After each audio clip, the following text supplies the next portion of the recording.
Hey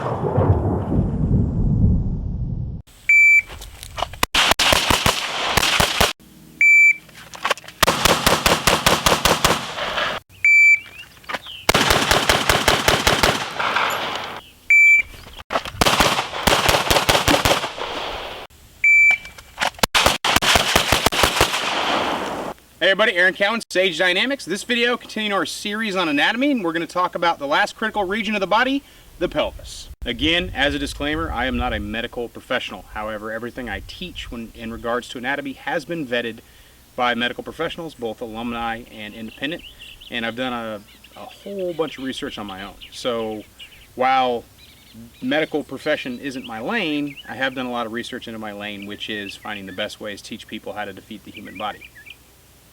So we're talking about the pelvis, or the lateral pelvis, or the pelvic girdle, or what have you.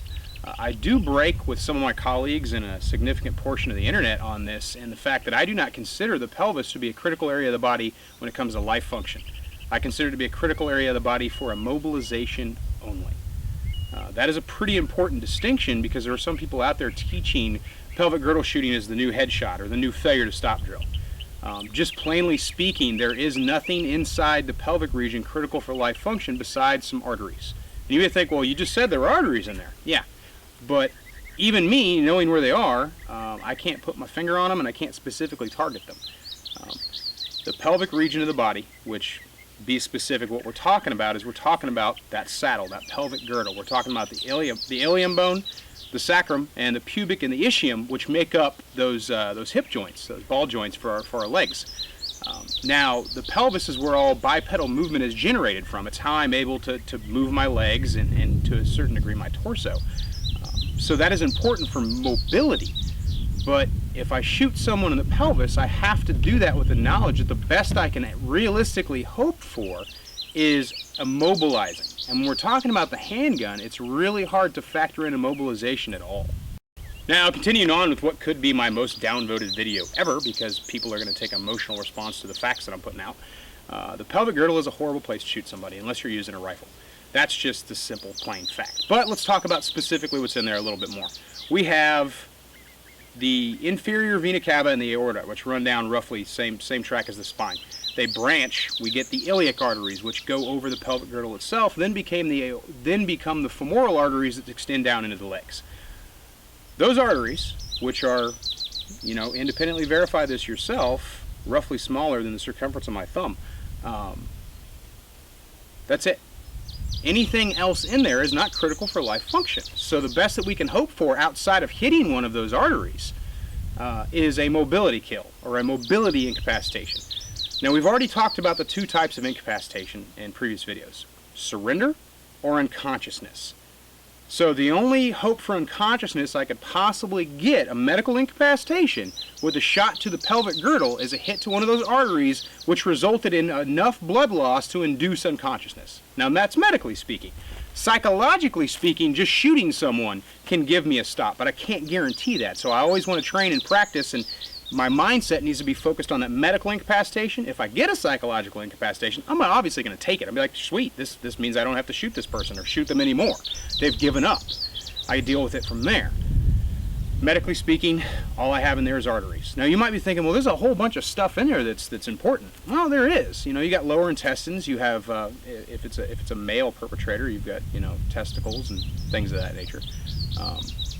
But again, they're not critical for life function.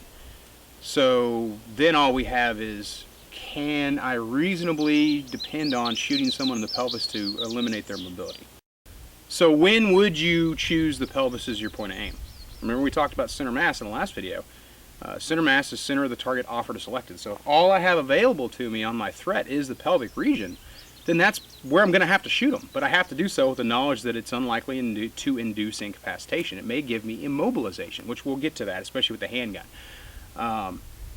If that's all I have available to me, then that's where I'm going to shoot my threat.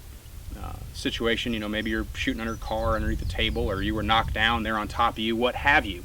Situation may present where that's just going to be the initial shot. You see a lot of people training that close retention where, they're up here and they come out, bang, bang, bang, and then they get distance, or, they're wrapped up with their target or what have you. That's where pelvic shooting makes sense, because it's the earliest opportunity I have available to put rounds on threat in an area of the body that is critical for mobility. It may not result in incapacitation, but I can remove his mobility, which is going to make him easier to fight, easier to put more bullets into, and easier to reach that ultimate goal of incapacitation.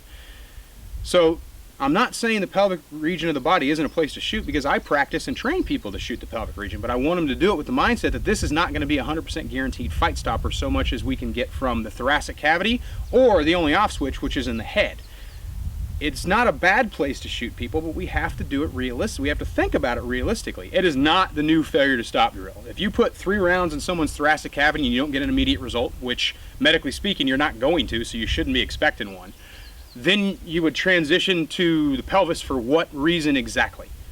Because the only thing you're going to get there, unless you hit an artery, is mobility. We're going for mobility at that point, which doesn't make a whole lot of sense. When you think about relative sizes, the head offers the same target area as the pelvic region of the body, and it's all contained in one mass versus the pelvic region, which is split on 2 different sides. We want those elephant ears. We want to collapse that hip joint. We want to hit that ilium or that ischium bone and collapse hit that ball joint. If we don't collapse that ball joint, we're not going to get mobility. Highly unlikely, anyway, that we're going to get mobility. Now, can handguns realistically, popular handgun calibers, can we realistically expect them to be able to do that much damage? Not too long ago, Dr. MJ, and I always murder this guy's name, Bart Q, up at the Detroit Receiving Hospital and University Health Center, he did a study. He looked at 2,800 admitted gunshot wound victims. Or maybe they deserved it. I don't know. He didn't get into why they were shot. He just got in the fact that they were admitted with a gunshot wound or multiple gunshot wounds. Of that 2,800, 42 had received gunshot wounds to the pelvis. 42. Only 7 of those required invasive surgery to correct problems. The rest of them just got patched up and sent on their way. 42. Only 7.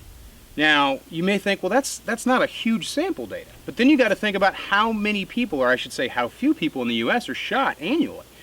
We do not have as much data as we would like. And it's probably a good thing that people just don't get shot so much that we're able to grab this mass amount of data, except for people who deserve it.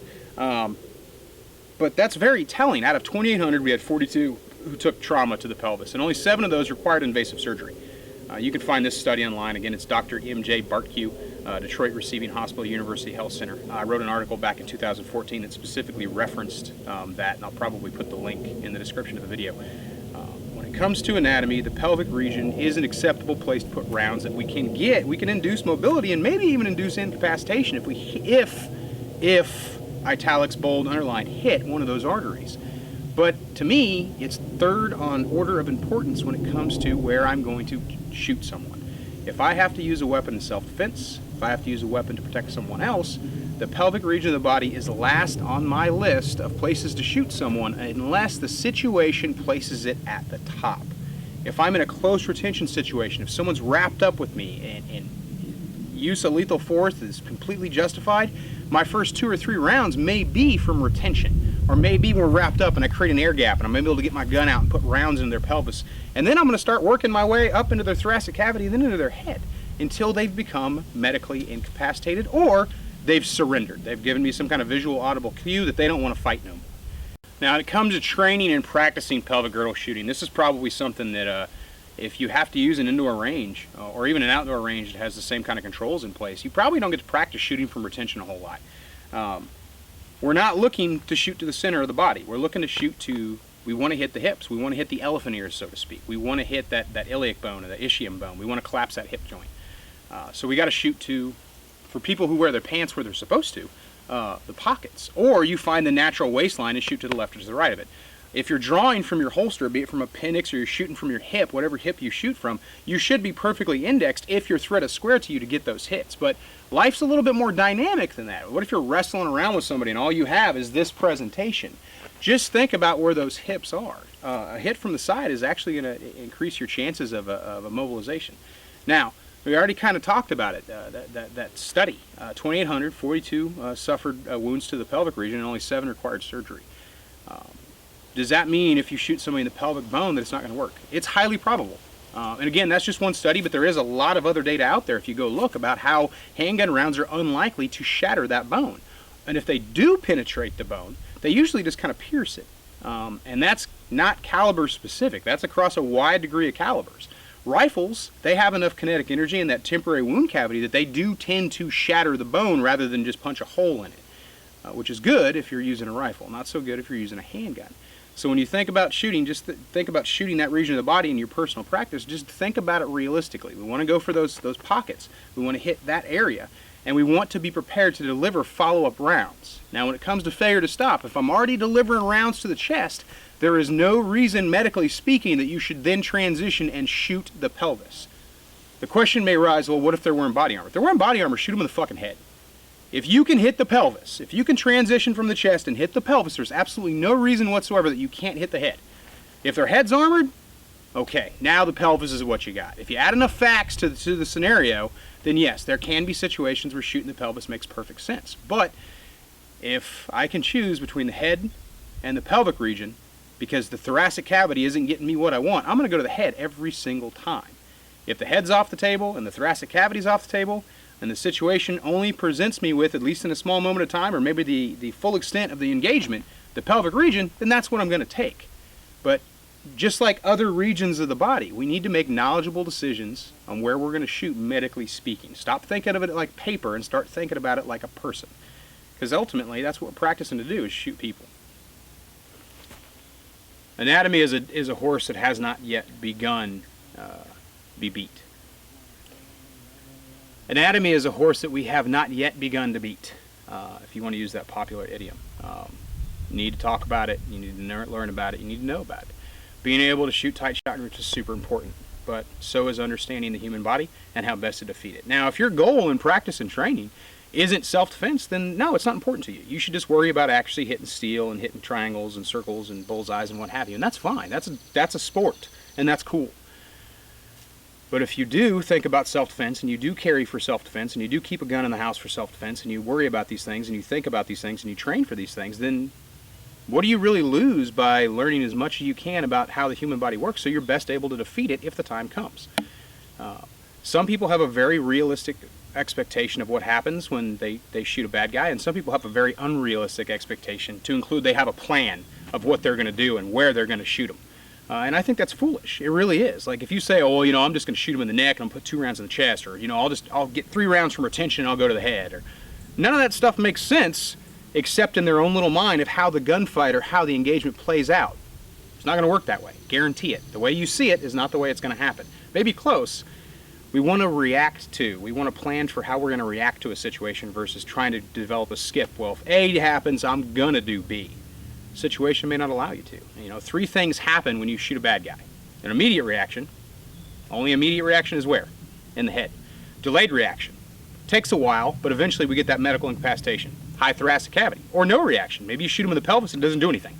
Or maybe you shoot him in the pelvis and he goes down on the ground, but he's only immobilized. He's still a threat.